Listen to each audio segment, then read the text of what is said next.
Do they want to close that door? Good morning, afternoon, evening, ladies and gentlemen. I'm George Moss, host of the program called What's Going On, and we come on at 2 o'clock every Monday, and we're still around for an hour from 2 o'clock to 3. And we are here at allpointstv.com.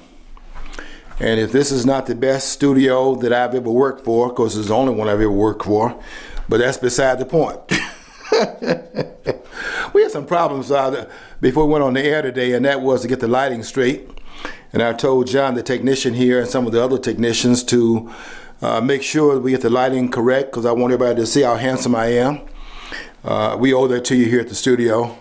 If you can't see me because the lighting is a little not up to speed, or the sound is not up to speed, we have to make sure we're doing 100% here, because we're competing with some of the heavyweights out there. And so we work. You'd be surprised how much work we do before we come on the air.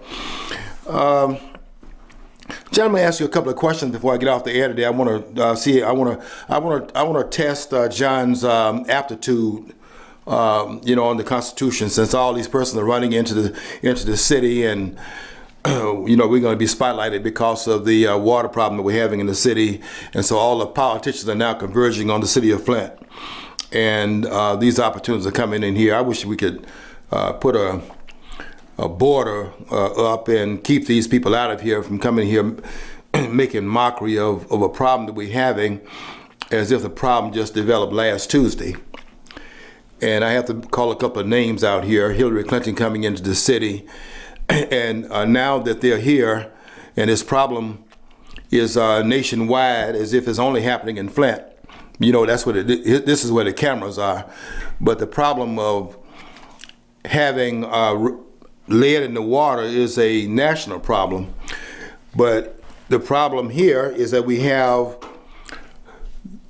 a Republican governor in the state, but we live in Genesee County. Flint is in Genesee County, and this is a Democratic stronghold. Everybody knows it to be that. It's been there ever since I've been here in the city. And because the problem is one in a Democratic stronghold, and we have a Republican governor, that's in it's in 30 of the 50 states. Might be a few more than that now.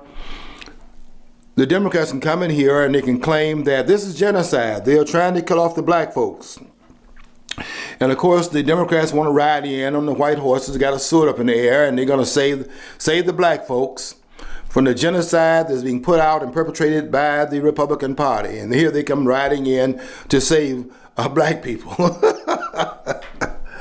And now the rumor is, and I'm sure the rumor has some resonance and some credence to it, the next debate, and I thought they had finished all the debates in the Democratic Party. They're going to do so many, and then the Republican Party, they can't stop meeting and having debates. They had one this past Saturday.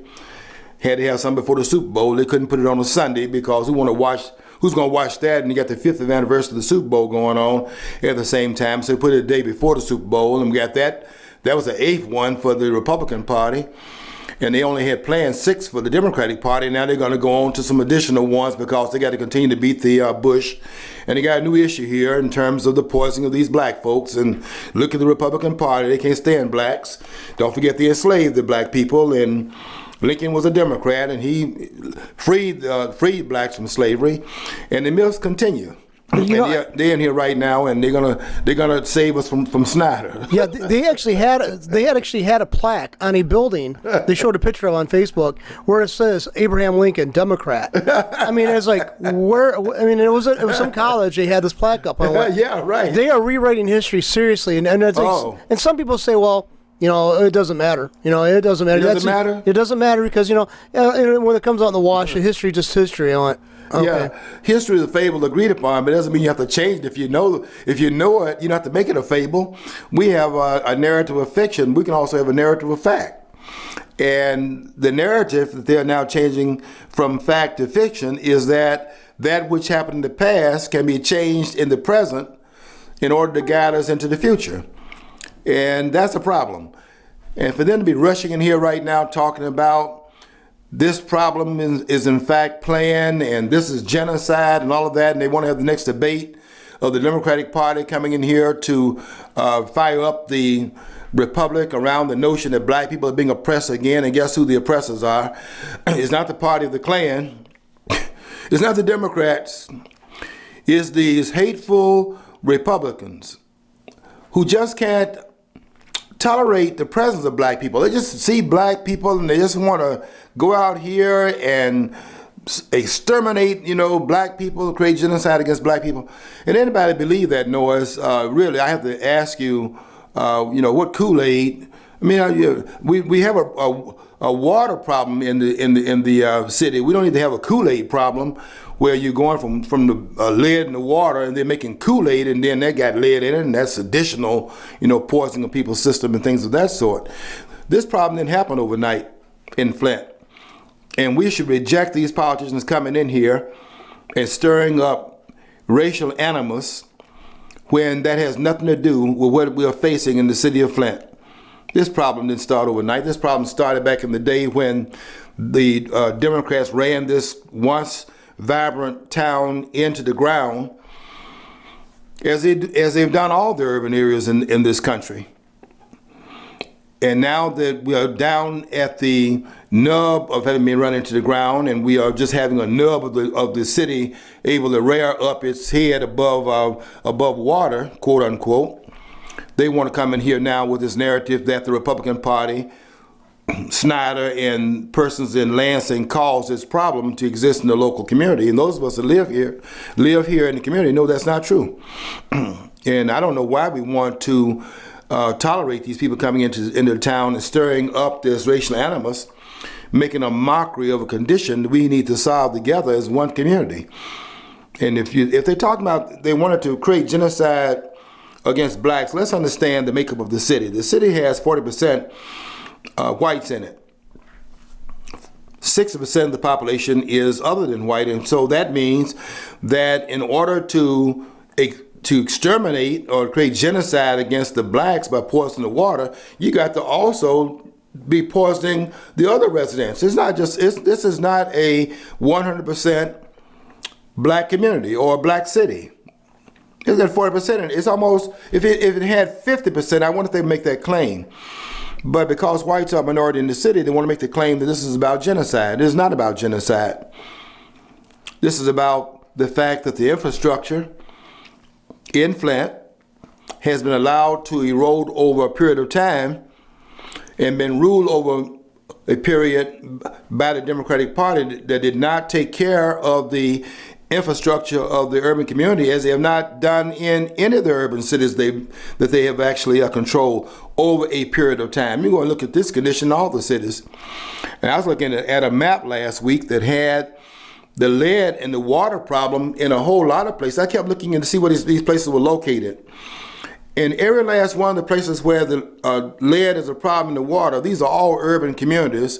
And when you say urban communities, you're talking about the Democratic Party. Because the Democratic Party surround these communities, and they make sure to keep the population inside those communities. When they try to break out, they push them back in there. Whether it's about vouchers and having school vouchers to go to school outside the communities, they're involved in pushing them back in there, like they did in New York, in Harlem, and so on and so forth. Because they intend to maintain this political cash cow. It pays dividends at election time. And I was just wondering and waiting for the time in which they would do this. I knew they would have to come up with something that would rev up the vote for November, because people are not excited about the Democratic Party.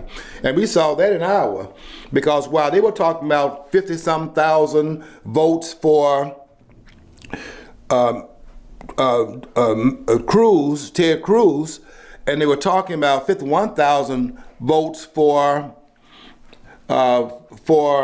Trump, and so many thousands for the third candidate that came in, the person that came in third. Now they're talking about he won the race. He came in third behind Trump, and he had 40-some thousand to my Rubio, and over in the Democratic Party, with those thousands of votes that they had that were cast in the largest primary vote they've ever had in Iowa. You know, they had 185,000 folks that voted in Iowa, but guess how many persons voted on the Democratic side? Did you see those votes over there on the Democratic side? They had 700 and some votes, no more than that, for Hillary Clinton, and about the same number for Bernie.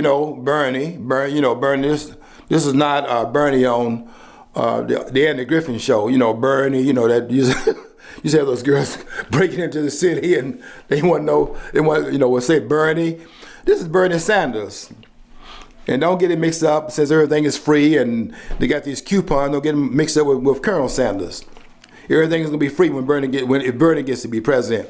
They had like 700 votes over there in the Democratic Party. People are not excited about the Democratic, ticket. They're not pulling any numbers.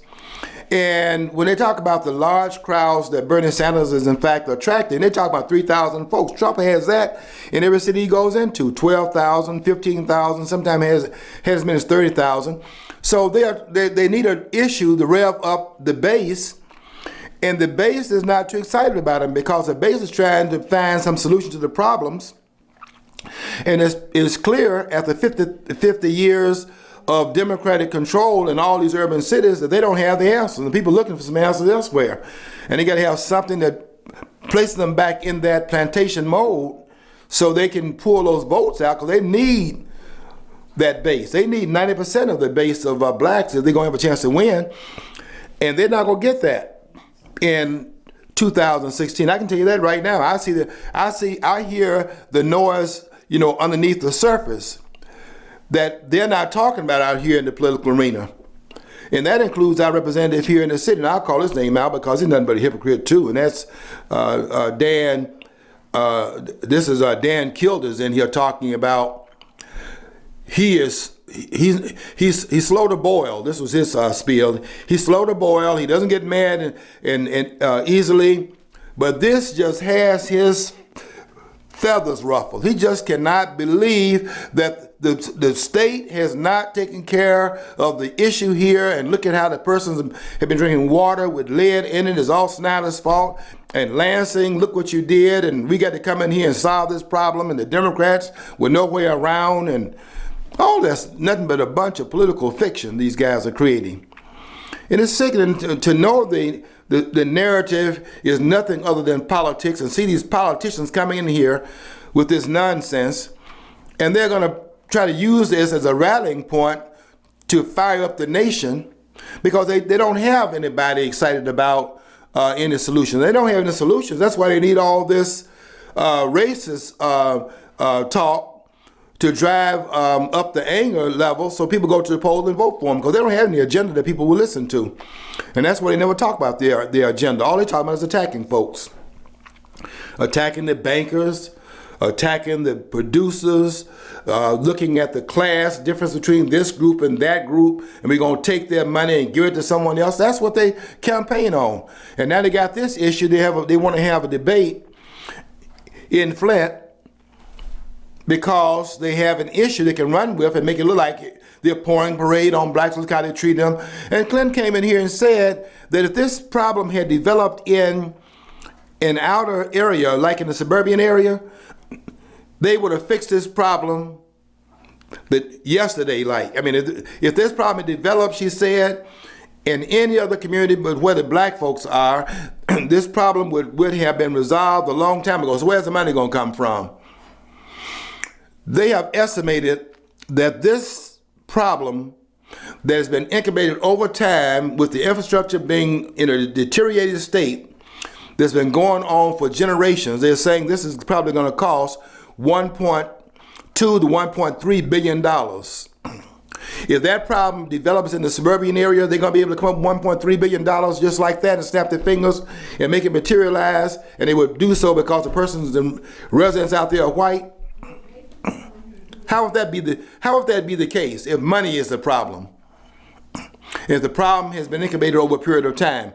The suburban districts don't have this problem because they would not tolerate the leadership that they've had on these persons like Dan Kildee.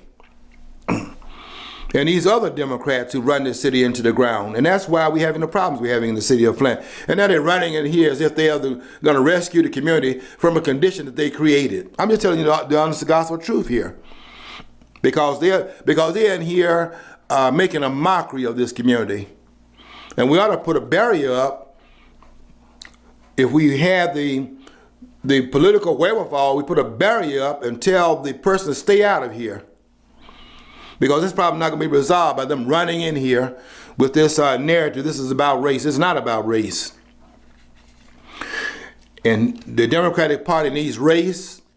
They need some issue because they are losing this election in November, and they know it. The numbers indicate that.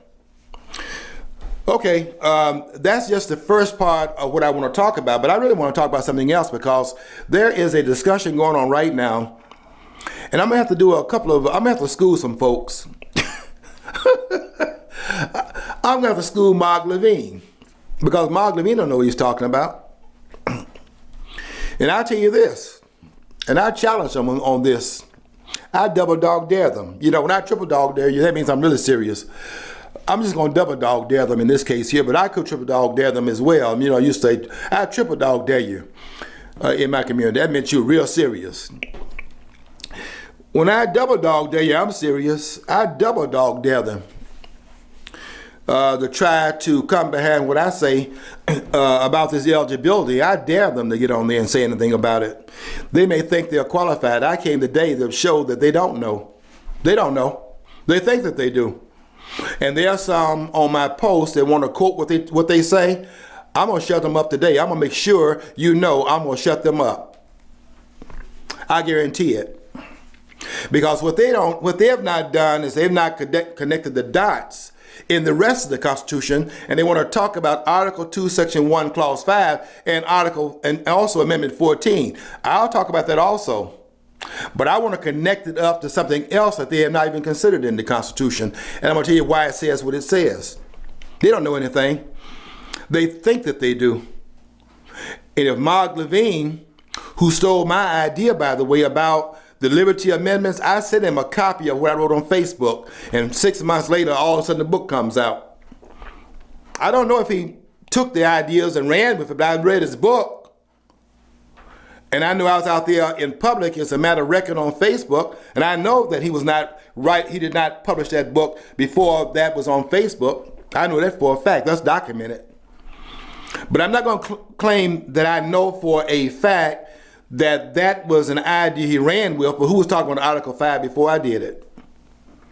I was talking about a constitutional process that in the 27 amendments you have in the Constitution had never been used before, that allows us to go circuitously around the federal government, and we can in fact heal this country through what the states can do, because the framers were prescient enough to know that we could not rely upon the federal government only to make sure we restrain power from going out of control. They wanted to put the power in the hands of the states. If in fact the federal government became too engorged on power and got out of control, the states could rein them back in under control under a new constitutional order through the amendment process. And that's why they put in there Article 5. We've never used it but one way, and that was for the Congress to make 2/3 of the Congress, meaning 2/3 of the House.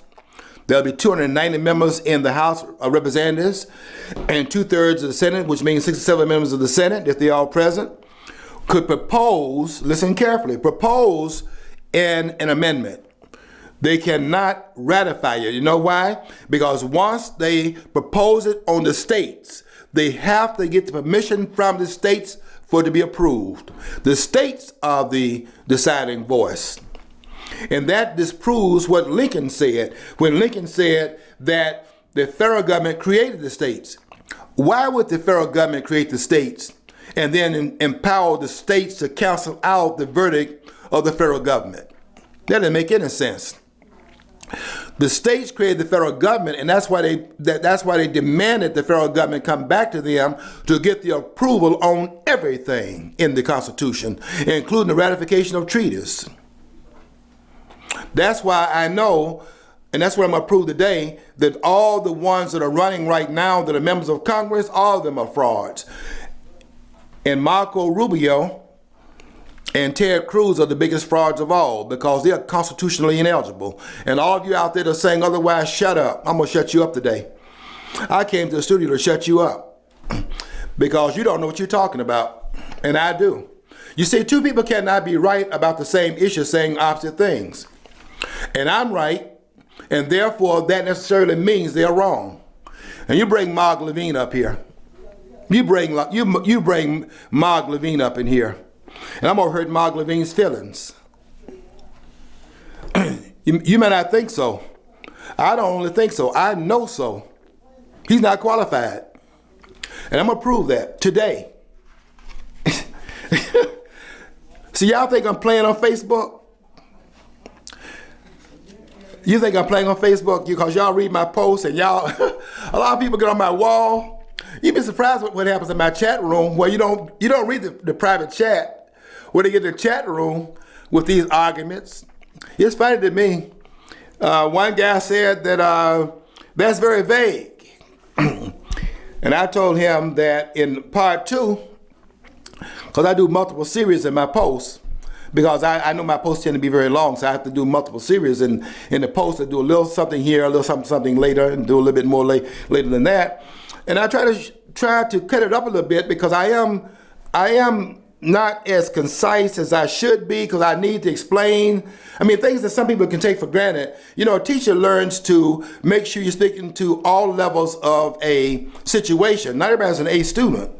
So you have to talk into all of the zones of understanding at the same time. That means there's some explanations that are given to some parts of the population, not given to other parts of the population. You learn that when you're teaching.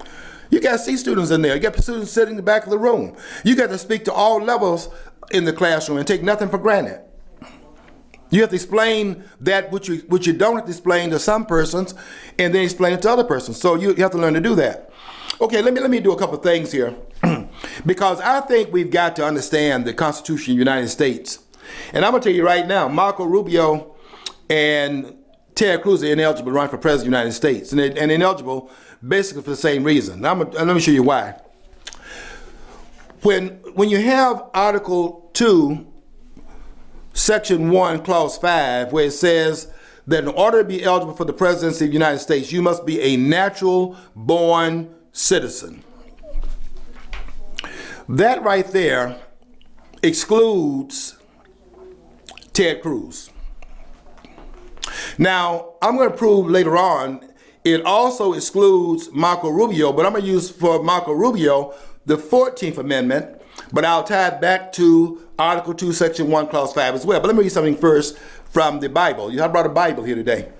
And I want to read something from the Bible, not because I'm teaching, not because it's about religion, but I want to read something about what Matthew, the 6th chapter, 24th verse says, because it makes a point about dual loyalties. I want to read this to you.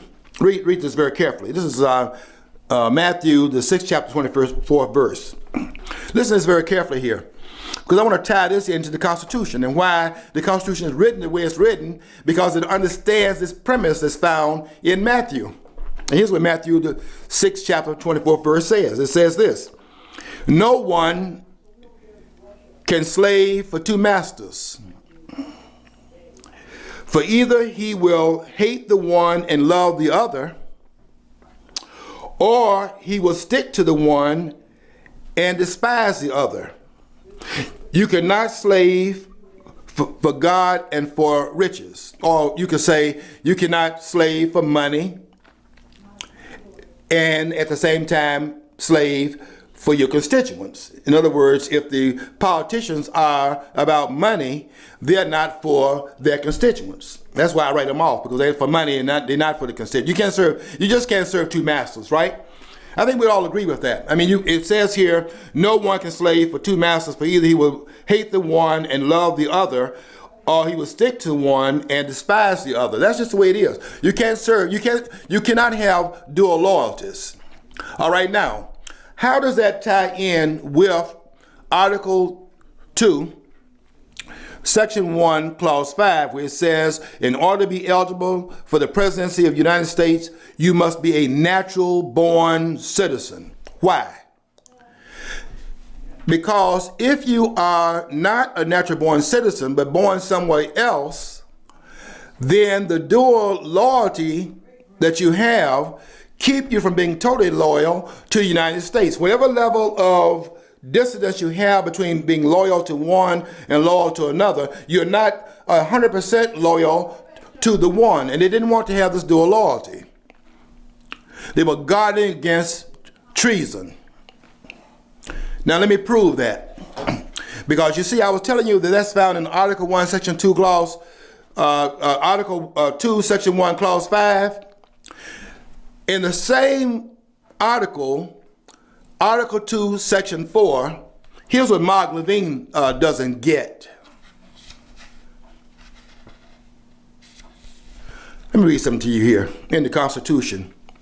Because they're saying they just can't understand that what you mean by natural born citizen. Well, let me ask them this.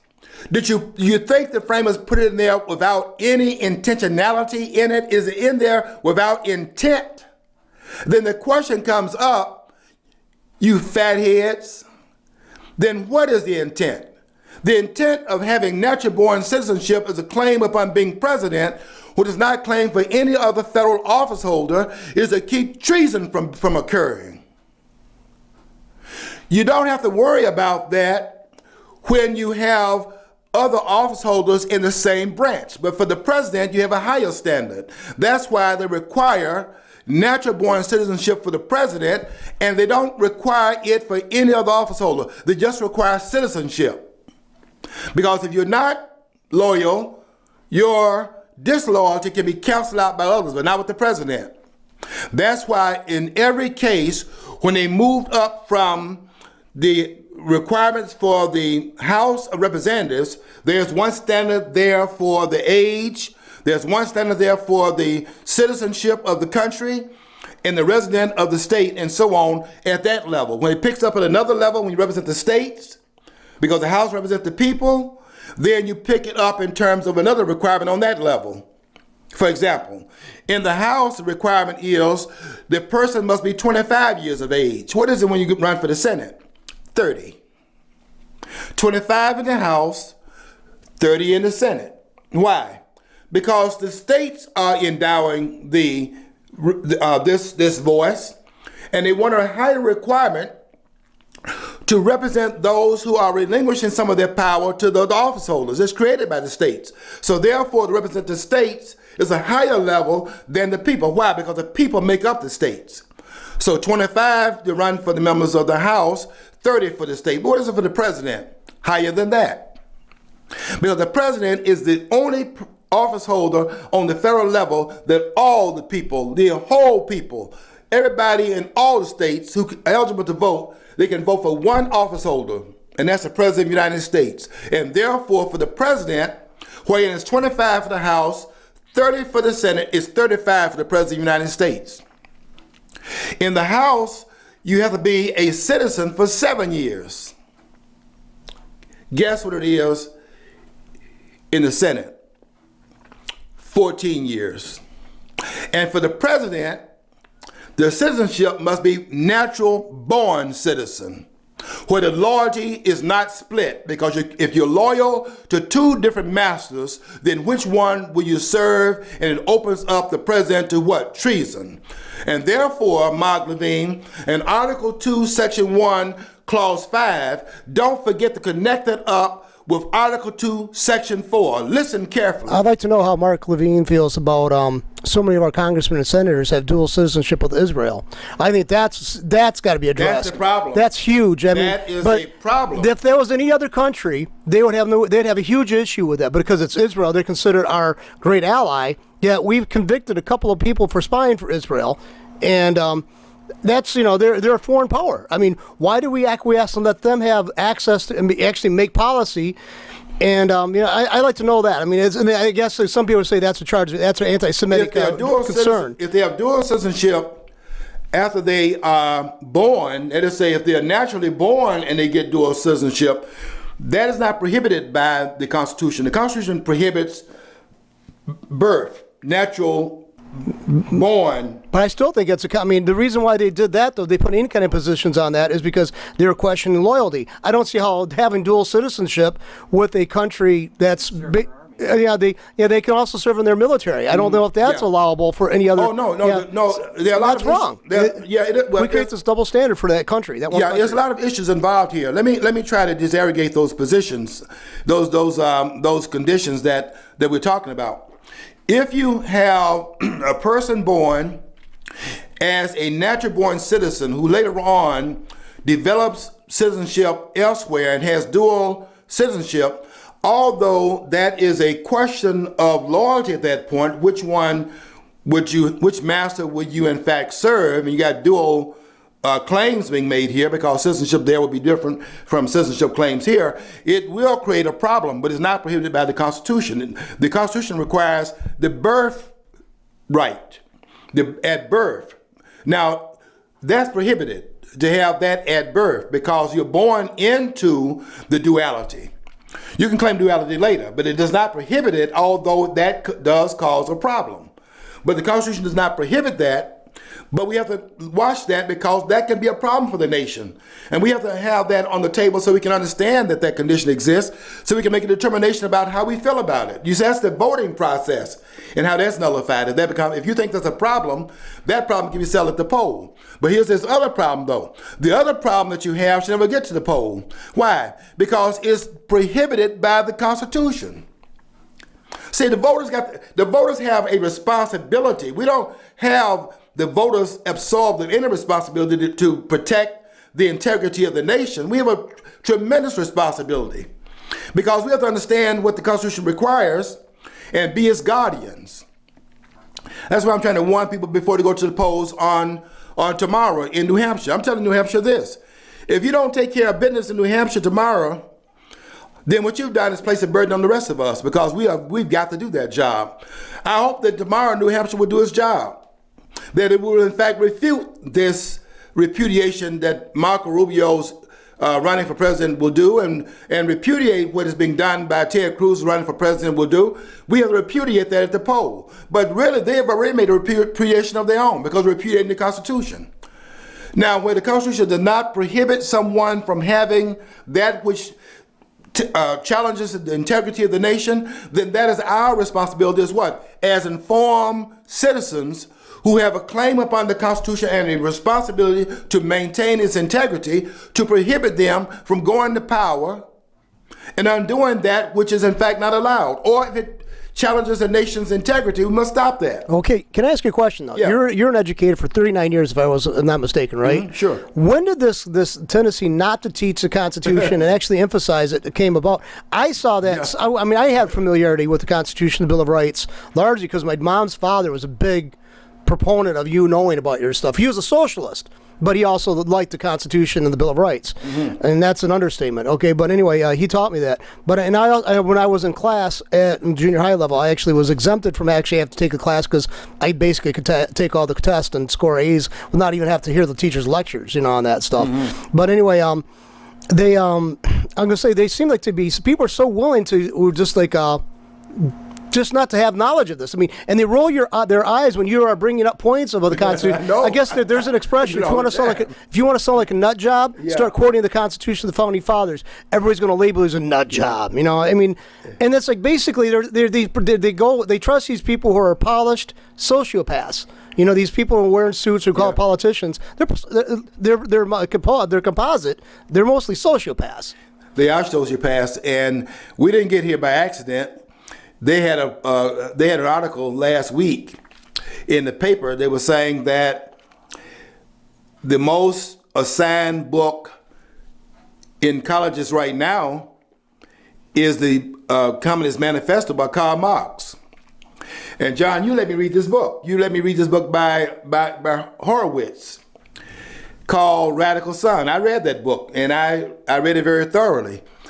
And what Horowitz was even saying, now he was a radical on the left back in the day, and he's not that anymore. David Horowitz is now, gotten older and was honest enough to had a come to Jesus meeting. I'm not saying religion, but the idea of waking up and smelling the coffee and realizing that what he was doing in his youthful age. I mean, you have to learn. You can learn. So he learned that was incorrect. He's now corrected himself and understand that those premises that he had were based upon a whole lot of misinformation. In his older age, where you learn more, you're able to correct yourself. And I respect that in David Horowitz. In his book called Radical Son, though, he talked about this.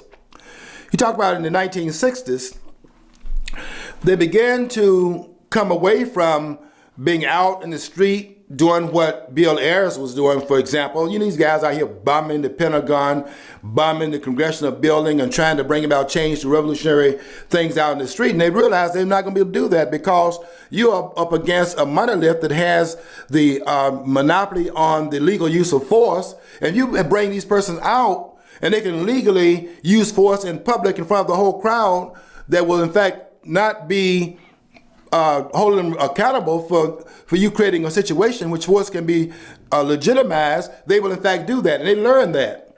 These guys are wearing pants that had holes in them and things like that. They realized they couldn't win that way. And what they did is they upgraded their credentials. I can name a lot of them. And they went back and got their credentials upgraded, and they came back in business suits and began over time to understand they have to go inside the institutions in a different way, not wearing those jeans and holes in it. Let me give an example of that right now. ISIS just told the members over here that are in this country and also in Western Europe, and they said, look, cut your beards off. Don't be going to the mosque. Some of y'all change your names and stop, don't read the Quran out in public and disguise yourself as if you're not of this mentality. And by doing that, you then position yourself. This is what Alan West is talking about in a post that he did last week. He was, in fact, he was on Judge Jeanines' program this past weekend. He was talking about the fact that those persons in the military should defy President Obama, who's talking about letting people who are in this country illegally go into the military service and then using that as a way of legitimizing their citizenship. Alan West said that the military should in fact defy those orders, and they should do that. Those orders are unconstitutional. Can you imagine having non-citizens in the military and then using that, a mercenary group, using that as a way to bring about citizenship through the backdoor approach? Yeah, that happened in ancient Rome. And as Rome fell, because they couldn't get enough conscription, or get enough people in the military, so they actually did take a lot of foreigners. They incorporated them into their military, and look at the disaster that caused. We're going to fall if we do not follow the principles that made this country great. And I must tell you something here, in case people have forgotten about it, and you've read history a long time ago in school, and you've forgotten a lot of its teachings. And that is, nothing that this country has achieved that's great comes out of the efforts of anyone other than George Washington. The politicians did not make this country great. In fact, I will tell you this, and I would dare any of them to come against this statement. Anybody to challenge it. I'm not being braggadocious here. I'm just telling you that they're not qualified. They think that they are. They're not qualified. Ayn Rand is correct when she said that the framers were the first intellectuals that this country has produced, and so far the last intellectuals. They're not intellectual scholars.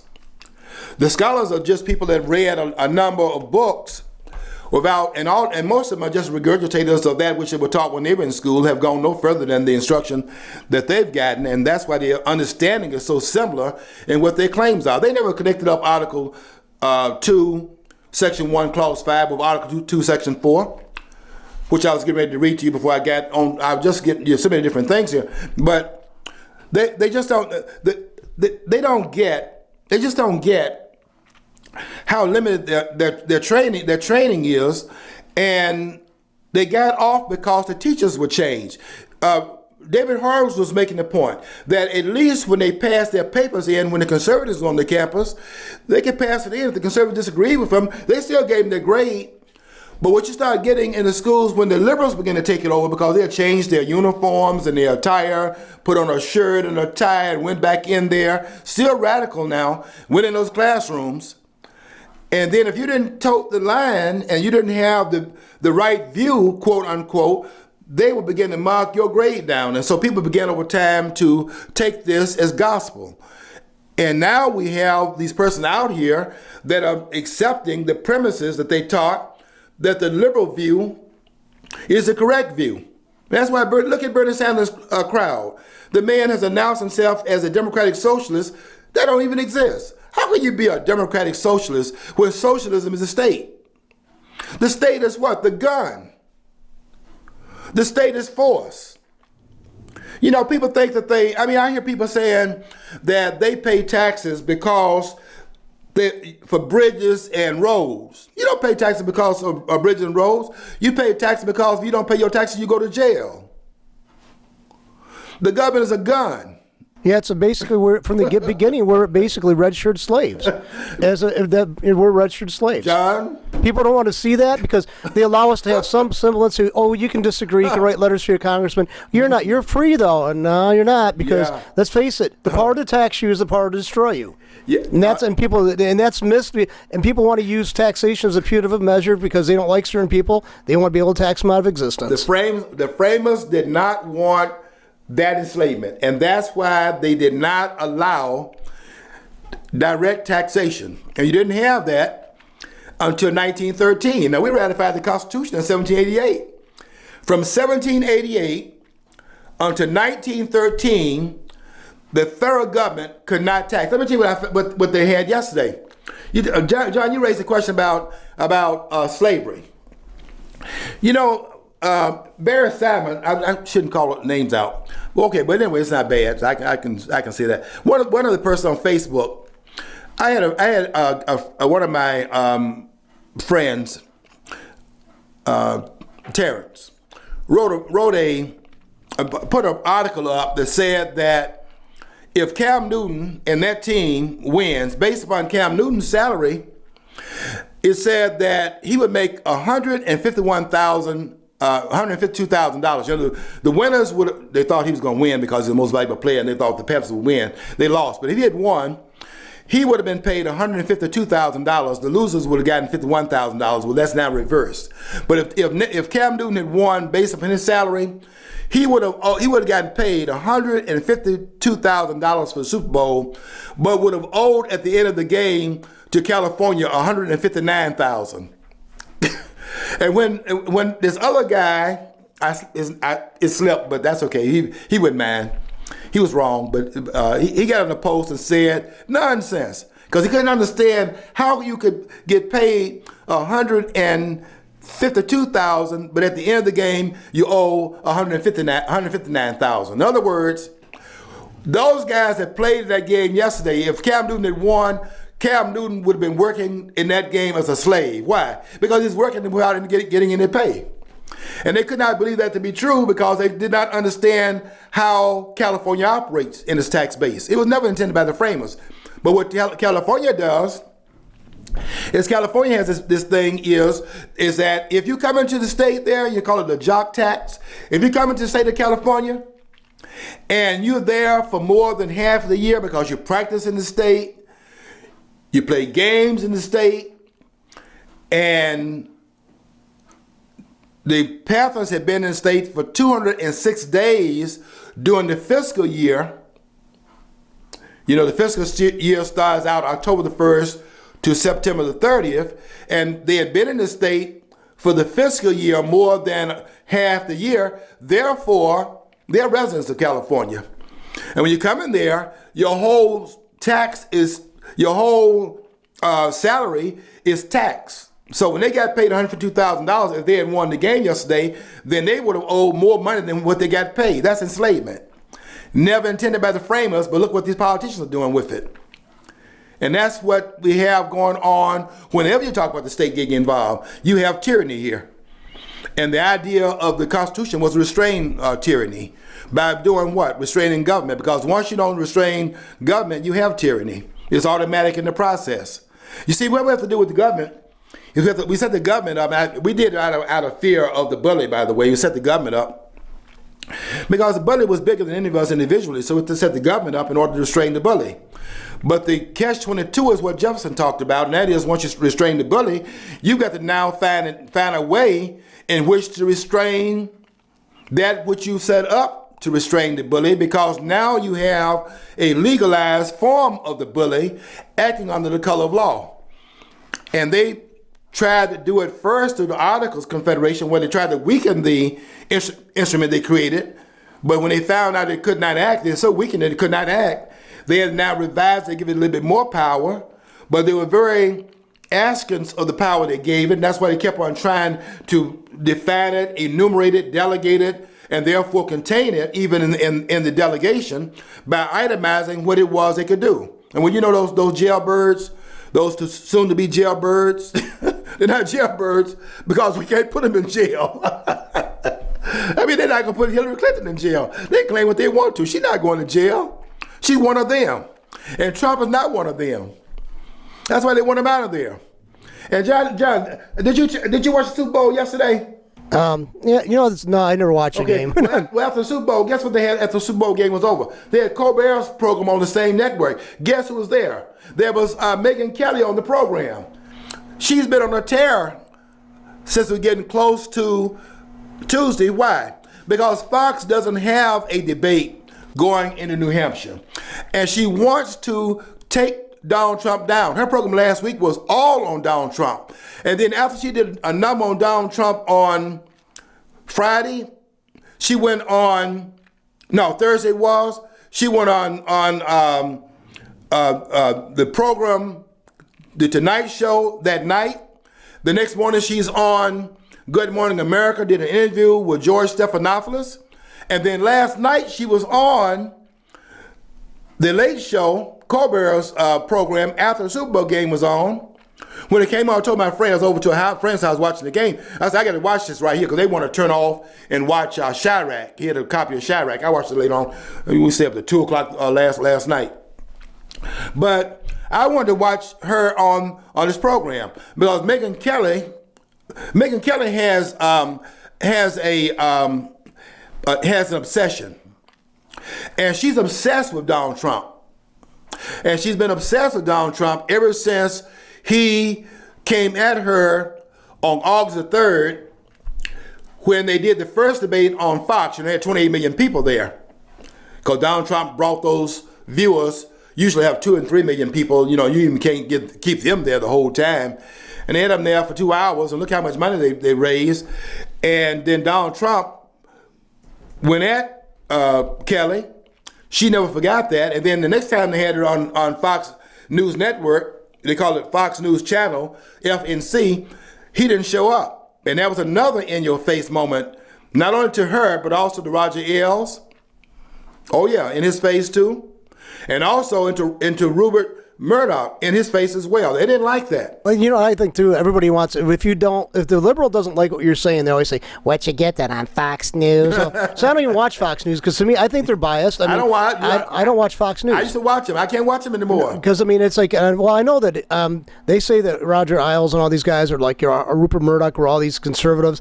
I don't see them as conservatives. That's the stripe that I want to be. No, they're business. They're going to take, if you have a choice between the business option or the conservative option, they are a profit-making institution, and that right there pours water on their conservatism because they are not more conservative than they are profit-minded.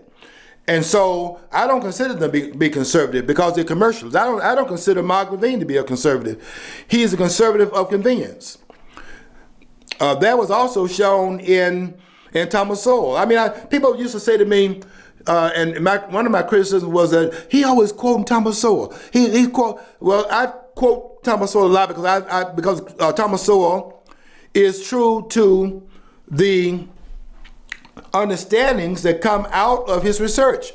But when he showed me that he got emotional, and he was willing to forgo the facts and go with an emotional response to Donald Trump, I had to come out there and oppose Thomas Sowell. In fact, Thomas Sowell was involved in book burning. I mean, I don't mean he burned his books. I mean this. Anytime you write for 50 years about the capitalist system, and then your criticism of Donald Trump in National Review, you know, they had 22 conservative writers that wrote in National Review. Can you believe that writers would put on the people that call themselves scholars would allow themselves to be put in the magazine when the front cover it says against Donald Trump without putting why they're against the man? What is the reason behind just against Donald Trump? No scholar would do that. See, National Review, though, has a history of attacking people who actually hold too much promise. Years ago, they denounced Ayn Rand. Okay, I don't know if you knew that or not. They denounced sure Ayn Rand because they're more. See, the thing is, they believe in this in a sense, the way I read William F. Buckley quite a bit, and the way I think he saw it, he basically wanted to have a very kind of soft theocracy running the country, in my opinion, and because he was an ultra monetist Catholic. I mean, he basically worshipped. I mean, he was beyond. As some people use the derogatory term, a cross kisser. I mean, basically, he basically wanted to see the world like operate under the Catholic Church being still the center of the civic government. That's the way my interpretation of his stuff. I mean, I've read a lot of him. Now, there's some things I agree with him. He did actually he sat on the board of NORML, National Organization for Re-Legislation of Marijuana Laws. Mm-hmm. So he's actually kind of in some ways a libertarian, but overwhelmingly he was very, very blue blood, and he did have respect for blue collar, but I was going to say, this is not the first time that magazine's taken some serious, hardcore, advance towards certain candidates and certain people. And you're right about that, John. This was the most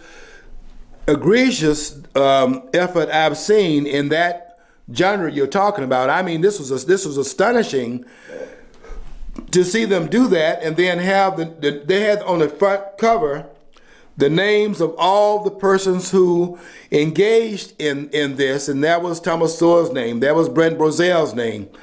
There were all these, of course, Glenn Beck, and Glenn Beck doesn't have any credibility anymore, but they had all these persons on there. Mona Sharon's name was on there, and Dana Loach, and just name the persons that you say, oh, these are conservative. Well, they have proven to be other than that. Yeah. And when they come out of the woodwork, and this is why Donald Trump's campaign has been so good, even if he doesn't get the nomination, I think he will get it. I think he's on the road to getting it, and that's why they're trying to stop him. I don't know if they're going to be able to succeed, but they're definitely trying from all angles to do so, and Megyn Kelly's part of that. But be that as it may, that's to be determined in the future, but be that as it may, the campaign of Donald Trump has already been important because it's allowed people that were hiding in the shadows to come out of the shadows to identify themselves of who they really are. And it makes us understand the word the establishment in a much larger term, in terms of we see it as the ones in the shadows, the ones behind the scene that we never see. Some of them are in public. They're walking around in plain sight, and they're part of the establishment. And there were names that have been now put out there that we never would have thought. Mark Levine is part of the establishment. Well, what would he be? He got a radio show. And by him having one position when the Article 2, Section 1, Clause 5 applied to Obama, he had one position. He never argued that Obama was not qualified to be president based upon his birth, but that was because he never took the notion that Obama was born outside the United States. He never once said, I went back and researched this, he never once said that the argument that if he was born in Kenya, then he would be excluded. He never made that argument. Yeah, nothing else I noticed about, this is my observation, I'll take the criticism, but most Jews who are Jewish people who are in the, call themselves conservative, not true conservative, they're neocons. They are, basically, that seems to be the rule of thumb. I mean, they're neocons, and that's what I think Mark Levin is about. I mean, he's a neocon. He's definitely a neocon. And there's a guy named Adam Ford who posts a lot. I don't know if you're a friend of his on Facebook, and he posts a lot about that. And he actually posted a great in-depth article about the difference between neocons and conservatives years ago on Facebook. Adam Ford. So if you ever get a chance to friend him on Facebook, I will friend him because I need all the help I can get. Because I will tell you right now, I'm gonna call him out. They are neocons. They are neocons because if they were conservatives and not neocons, they wouldn't have the same principle not to apply 100% of the time. I mean, the Constitution applies until it doesn't. And my thing is this: we got one Constitution, and it applies to Obama, and it applies who's Bernie Sanders, but not on steroids. They're all the same over there. I mean, this is the Democratic Party, is the Communist Party today. They're all over on the left. I mean, they're over there on the extreme left. These people are, what can I say, socialists? I don't want to say communists, but okay, let's go as far as Bernie is going, since he's identified himself as a socialist. And guess where he's running? He's running the Democratic Party. That identifies him as socialist then. He's not running as a Republican. So if he's running as a socialist, then they're socialists over there too. Or he would not be running in that party. They would have stopped that from Jump Street. But they're not going to allow him to come out and say he's communist, because that's a little too, something out there in the mainstream. They're not going to allow it to be in the mainstream. And they're going to have to, get him down from the socialist thing, because once he gets elected as a socialist out in the boondocks, and he's out there in mainstream now as a socialist representing their party, they got a real problem here. An identity problem in front of the American people. I did a post on that in part 2. And I went to a lot of different areas there and said that. But I wanted you to be aware of the fact that you cannot be a democratic socialist, because democratic socialist means that there's some democracy in the state. There's no democracy in the state. When you got guns and the legal right to use guns, there's not democracy, there's force there. The government is force. And the idea that you're not paying you pay taxes because the roads, you want to build the roads and you want to build the schools. If you don't have children in schools, you don't have an investment in the schools. I mean, unless you understand the larger issue, you got to have an educated citizenry, but they're not being educated in the government schools, so you can forget that as being the reason why you're supporting the schools. You're supporting the schools because if you don't support the schools with your taxes, they come and knock on your door and take you out of that house, put you in jail. And you better be on time with it. April 15th is the deadline, and you better be at the post office. You will see a long line there, and they're waiting to stamp it, because if that post is after April the 15th, the 12:01 on the 16th, and it's late, there's a tax of you not giving these people your money. That's the way it operates. And you're paying them they're paying the mafia off to keep them off your back. That's not democracy. That's force. And the government and the framers try to keep that off your back, which is why they didn't allow them to do what they're doing in California right now, where those guys are working as slaves, in violation of the 13th Amendment about enslavement, because involuntary servitude, you didn't volunteer to go in there and play football and not get paid for it. But that's what happened. And so all these persons out here hollering, about the Constitution, and they want to make a claim that they know and Moss doesn't know. There's a double dog dare on the table. I dare Mark Levine to get on that wall, on that poster there. I posted part 2 of saying Marco Rubio is not eligible, and I put in there what I said about my part 1, where I put down there Ted Cruz not eligible either. They want to make him eligible because they want to stop Donald Trump. They're not eligible to run for president of the United States. And they are stopped in both Article 2, Section 1, Clause 5, and in the 14th Amendment, which I will get into that next week once I see the outcome in New Hampshire. Okay, the Catholics are here for 3:30. They come on in about 15 minutes, and they are going to come on with the program called Sartorius Black History Corner. Looking forward to that. And I'm going to have to get out of here before they throw me out. So I'll see you next week at the same time. Until next week, I want you to follow your dream. Because if you don't follow your dream, you'll never know what's on the other side of the rainbow.